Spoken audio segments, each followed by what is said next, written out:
Thanjavur district செங்கப்பட்டி பக்கத்துல தமிழக வெற்றி கழகத்தோடைய நிர்வாகிகள் கூட்டம் நேத்து நடந்துச்சுங்க. இதுக்காக சென்னையில இருந்து திருச்சி வரைக்கும் பிளைட்ல வந்த விஜய் அவர்கள் செங்கப்பட்டிக்கு 214 கார்ல வந்திருக்கிறாரு. இதுக்கு இடையில ஒரு போலீஸ்காரங்களோட ஜீப் ரிவர்ஸ் வந்துச்சு. அதுல போய் மோதி 2 பேருக்கு பயங்கர அடிபட்டிருக்குன்னு சொல்லி ஒரு நியூஸ் ஸ்ப்ரெட் ஆச்சு. ஆனா அதுக்கப்புறம் அந்த போலீஸ்காரங்களோட ஜீப் நகரவே இல்லை, நின்றுட்டு இருந்த வண்டியில கொண்டு போய் வண்டியை ஏத்துனதுனாலதான் இந்த ஆக்சிடென்ட் நடந்திருக்குன்னு சொல்லி தமிழ்நாடு ஃபேக்ட் செக் காரங்க வெரிஃபை பண்ணி சொல்லியிருக்காங்க. நேத்து நடந்த மீட்டிங்னால மட்டும் மொத்தம் 5 ஆக்சிடென்ட் தனித்தனியா நடந்திருக்குன்னு சொல்லி ரிப்போர்ட் பண்ணிருக்காங்க. அந்த மனுஷன் அத்தனை வாட்டி என் பின்னாடி வராதீங்க, என்ன ஃபாலோ பண்ணாதீங்கன்னு சொல்லியும் ஒருத்தர் கூட கேட்காம வண்டியை எடுத்துட்டு கூட்டமா அவரை துரத்திட்டு போறது தாங்க இவ்வளோ பிரச்சனைக்கும் காரணம். ஆல்ரெடி விஜய் அவர்களே சொல்லியிருக்காங்க, என்ன மக்களை பார்க்க விட மாட்டாங்க, என்னோட மீட்டிங்னா மட்டும் நிறைய கண்டிஷன்ஸ் போடுறாங்கன்னு சொல்லி. இவ்வளோ ஆக்சிடென்ட் நடந்துச்சுன்னா எப்படிங்க கண்டிஷன் போடாம இருப்பாங்க? இதெல்லாம் இத்தோட நிக்காது. நீங்க இப்படி பண்றதுனால மட்டும் இனி வர ஃபியூச்சர் மீட்டிங்ஸ்ல கூட நிறைய புது கண்டிஷன்ஸ் போடதாங்க போறாங்க. நீங்க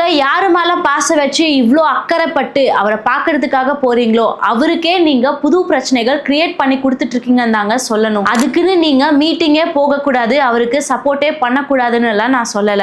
கொஞ்சமாச்சும் ரெஸ்பான்சிபிலிட்டியோட நடந்துக்கோங்கன்னு தான் சொல்றேன். வண்டியை தூக்கிட்டு அவரோட கார் பின்னாடி துரத்திட்டு போனாதான் பிரச்சனை வருதுன்னு தெரியுது இல்ல, அப்புறம் எதுக்குங்க அதை பண்ணுவீங்க? உங்களோட காலேஜ் ஸ்கூல் எஜுகேஷன் விடவோ இல்ல உங்களுக்கு சோறு போடுற வேலையை விடவோ அவர் பின்னாடி போறதும் அவ்வளோ முக்கியமான விஷயம் கிடையாதுங்க. நீங்க அவருக்கு சப்போர்ட் பண்ணணும்னு நினைக்கிறீங்கன்னா உங்க சப்போர்ட்டை எலெக்ஷன் டைம்ல காட்டுங்க. தேவையே இல்லாம இப்ப போயிட்டு பிரச்சனை பண்ணி உங்க உயிரை பணம் வைக்காதீங்க. இந்த மாதிரி டைம்ஸ்ல உங்களுக்கு ஏதாச்சும் ஆச்சுனா கூட கஷ்டப்பட போறது என்னவோ நீங்களும் உங்களோட ஃபேமிலியும் மட்டும்தான், வேற யாருமே வர போறது இல்ல. எனக்கு தெரிஞ்சு டிவிகே உடைய பலமும் அவங்களோட ஃபேன்ஸ் தான், பலவீனமும் அவங்களோட ஃபேன்ஸ் தான் சொல்லுவேன். இந்த மாதிரி சுத்துற ஆட்கள் பத்தி உங்களோட ஒப்பீனியன் என்னன்னு சொல்லி மறக்காம கமெண்ட்ஸ்ல சொல்லுங்க.